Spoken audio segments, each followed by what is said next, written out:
मत्ती अध्याय 3। उन्हीं दिनों यहूदिया के बियाबान मरुस्थल में उपदेश देता हुआ बपतिस्मा देने वाला यूहन्ना वहां आया। वह प्रचार करने लगा, मन फिराओ, क्योंकि स्वर्ग का राज्य आने को है। यह यूहन्ना वही है जिसके बारे में भविष्यवक्ता यशायाह ने चर्चा करते हुए कहा था, जंगल में एक पुकारने वाले की आवाज है, प्रभु के लिए मार्ग तैयार करो और उसके लिए राहें सीधी करो। यूहन्ना के वस्त्र ऊंट की ऊन के बने थे और वह कमर पर चमड़े की पेटी बांधे था। टिड्डियां और जंगली शहद उसका भोजन था। उस समय यरूशलेम, समूचे यहूदिया क्षेत्र और यरदन नदी के आसपास के लोग उसके पास आ इकट्ठे हुए। उन्होंने अपने पापों को स्वीकार किया और यरदन नदी में उन्हें उसके द्वारा बपतिस्मा दिया गया।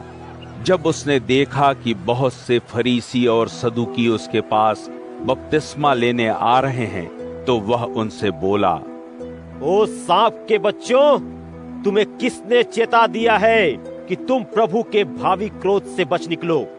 तुम्हें प्रमाण देना होगा कि तुम में वास्तव में मन फिराव हुआ है, और मत सोचो कि अपने आप से कहना ही काफी होगा कि हम इब्राहिम की संतान हैं। मैं तुमसे कहता हूँ कि परमेश्वर इब्राहिम के लिए इन पत्थरों से भी बच्चे पैदा करा सकता है।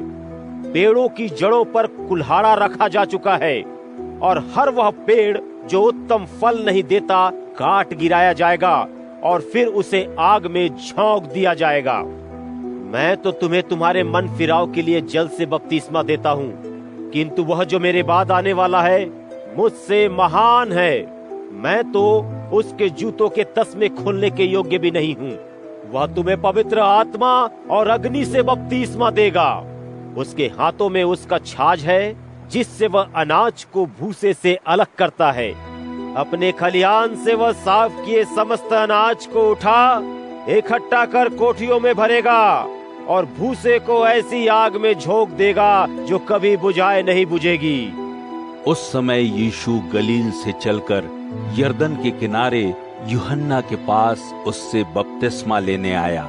किंतु यूहन्ना ने यीशु को रोकने का यत्न करते हुए कहा, मुझे तो स्वयं तुझसे बपतिस्मा लेने की आवश्यकता है, फिर तू मेरे पास क्यों आया है?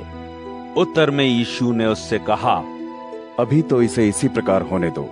हमें जो परमेश्वर चाहता है उसे पूरा करने के लिए यही करना उचित है। फिर उसने वैसा ही होने दिया, और तब यीशु ने बपतिस्मा ले लिया। जैसे ही वह जल से बाहर निकला, आकाश खुल गया। उसने परमेश्वर की आत्मा को एक कबूतर की तरह नीचे उतरते और अपने ऊपर आते देखा। तभी यह आकाशवाणी हुई, यह मेरा प्रिय पुत्र है, जिससे मैं अति प्रसन्न हूँ।